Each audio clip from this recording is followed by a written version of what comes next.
आज आपण परफेक्ट आलू पराठा कसा करायचा बघूया। त्याच्यासाठी मी तव्यावर इथं जिरं आणि धणे भाजायला ठेवलेलं होतं। मंद गॅसवर भाजलेलं आहे मी आता ते। त्याच्यानंतर आपण हे छान आता आपल्याकडे पाटा वरवंट आहे, त्याच्यावर आपण छान आता हे थोडंसं वाटून घेऊया। जाडसर वाटलं तरी सुद्धा चालेल।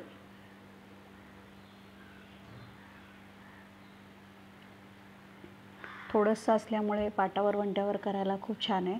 नाही तर तुमच्याकडे छोटं मिक्सरचं भांडं असेल तर तुम्ही त्याच्यामध्ये करू शकता, पण फ्रेश केलं की त्याची चव जास्त चांगली लागते।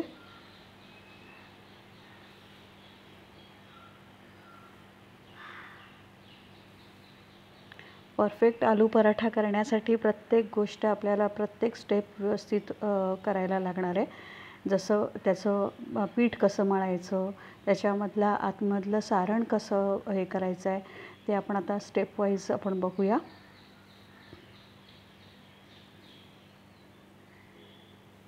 आता हे छानपैकी झालेलं आहे। हे बघा, तुम्ही बघू शकता। इकडं मी साधारण अर्धा किलो बटाटे उकडलेत आणि उकडल्यानंतर थंड झाल्यानंतर मी ते खिसून घेतलेत, म्हणजे ज्याच्यामध्ये थोडासा सुद्धा अशा लम्स वगैरे काही राहणार नाही आहेत की ज्याच्यामुळे आपला पराठा फाटू शकतो। आता हे खिसल्यामुळे एकदम नरम झालेलं आहे। याच्यामध्ये बाकी साहित्य म्हणजे आपण मीठ घेतलेलं आहे, थोडासा गरम मसाला घेतला आहे, हे आलं, मिरची, लसूण आणि कोथिंबीरचं वाटण आहे आणि ही भरपूर सारी कोथिंबीर। आता आपण हे सगळं एकत्र करूया आणि ह्याच्यामध्ये आत्ता आपण बनवलेलं धणे जिऱ्याची पावडर टाकूया।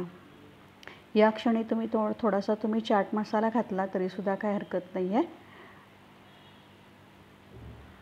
आता हे हातानंच छानपैकी आपण हे मळून घ्यायचे, म्हणजे सगळे जिन्नस एकसारखे सगळ्यांमध्ये मिसळतील आणि आपल्याला छान स्मूथ आणखीन संपूर्ण सीझनिंग झालेलं हे सारण मिळेल।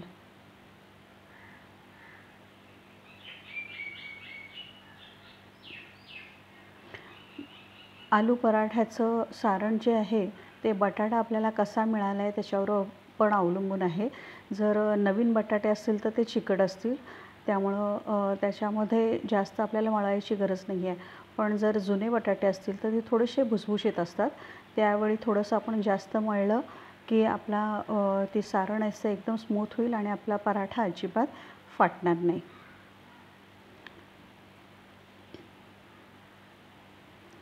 आता हे बघू शकताय तुम्ही, एकदम छान सगळे जिन्नस एकत्र झालेले आहेत आणि आता हा आपण एकत्र गोळा करून घेऊ शकतो।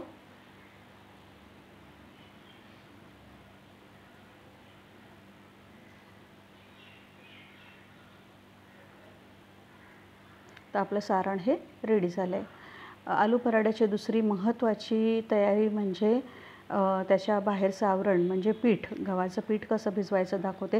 त्याच्यासाठी मी तुम्हाला थोडासा अंदाज येण्यासाठी 2 प्रकारचं पीठ मी भिजवलेलं होतं। हे घट्ट आहे ते आपलं चपातीचं पीठ आहे आणि हे दुसरं जे आहे ते थोडंसं पातळ आहे, ते आलू पराठ्यासाठी आहे।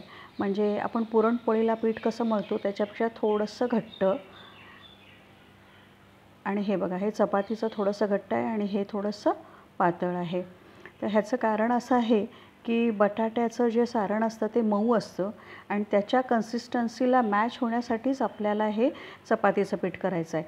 दोघांची कन्सिस्टन्सी सेम असेल तर सारण आतमध्ये भरल्यानंतर अजिबात फुटत नाही।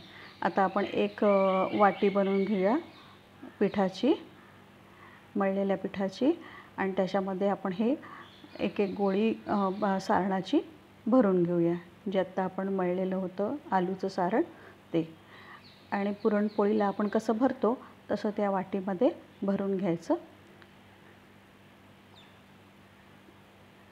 एक्स्ट्राचं काढून टाकलं तरी चालेल, नाहीतर असंच ठेवलं तरी काही हरकत नाही। थोडंसं हातानं टॅप करायचं, सुखं पीठ लावून घेऊया।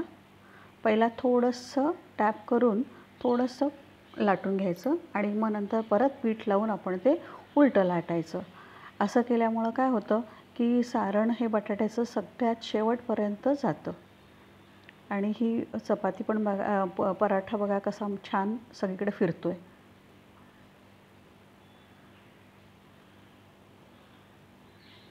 असा एक संध झालेला पराठा तुम्हाला खायला खूप आवडेल.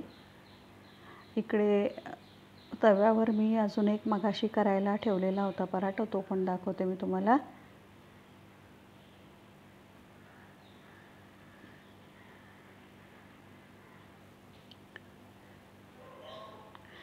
पराठा फुगला म्हणजे तो एकदम छान मऊ होणार आणि छान लागणार. आणि फुगला म्हणजे तो तयार पण झाला.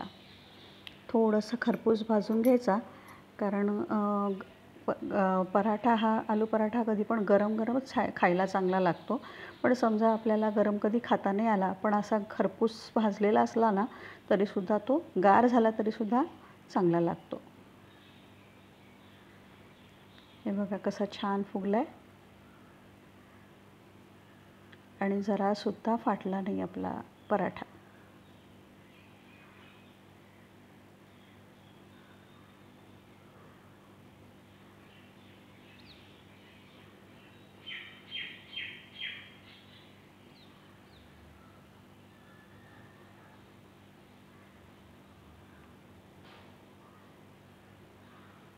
काढून घेऊया आणि आत्ता आपण बनवलेला परत एक मी तुम्हाला करून दाखवते. एका साईडला 2 ते 3 मिनटं आपल्याला ठेवायचं आहे मोठ्या गॅसवर आणि थोडंसं असं बुडबुडे आल्यासारखं किंवा थोडंसं फुगा आल्यासारखं वाटलं की आपण तो उलटून घ्यायचं.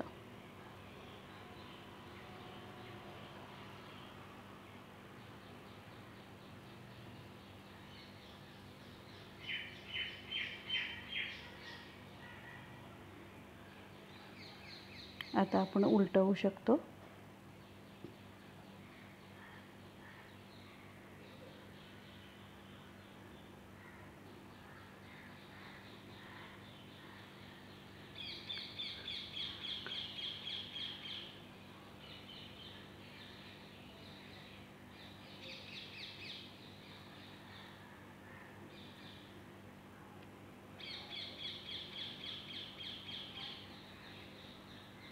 दोन्ही साईडला आपण तेल लावूया. तुम्हाला काहीही आवडत असेल ते तुम्ही लावू शकता, तेल, तूप, बटर.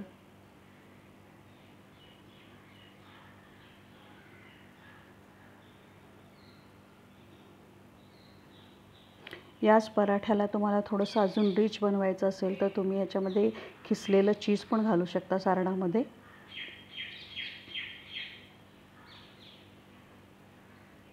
पण हा बेसिक आलू पराठा आहे.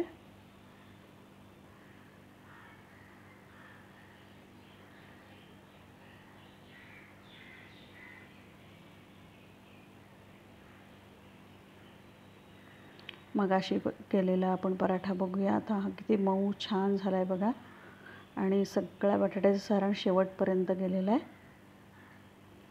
अशा रीतीने आपण आता सगळे पराठे करून घेऊया. या पराठ्याबरोबर तुम्ही लाल मिरचीचं लोणचं असतं ते पण घेऊ शकता. हा अजून एक पराठा बघूया आपण.